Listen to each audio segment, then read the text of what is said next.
This tutorial provides an example of how to use the Sensatus Capital Reorganisation APIs to process a rights issue in a different stock, i.e. a client is issued with a new class of security which differs from their existing holding. This reorganisation type is applicable to all asset classes.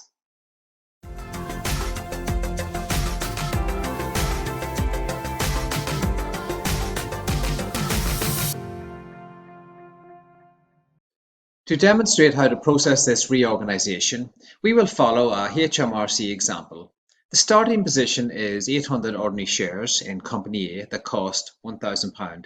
Company A offers a rights issue of 1A share, i.e. a different class of share, for every 2 existing ordinary shares. The cost of the A shares is 25p each.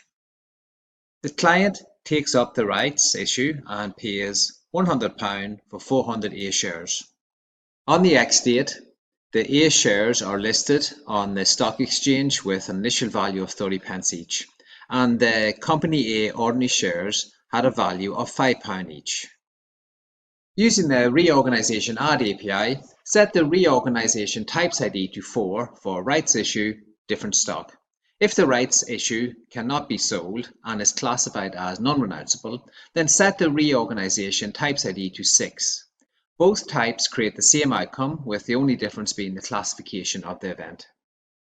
We will set arbitrary record and X dates as are not defined in this example. Set the new issue ratio to 1 and the old issue ratio to 2 to implement a 1-for-2 issue ratio. There will be no fractional entitlement. Therefore, set the fractional value to false to round down fractional holdings, and set the fractional return value to false as there's no fractional entitlements to be returned. Set the offer price and currency to 25p, i.e. the cost to take up the rights issue. Set the valuation price and currency to 30p, i.e. the value of the rights issue A shares on listing.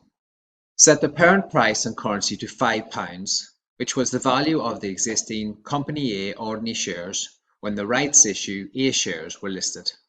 Set the new symbol field to the rights issue identifier, which is A shares in this example. Add a description and leave the remaining fields at their default value.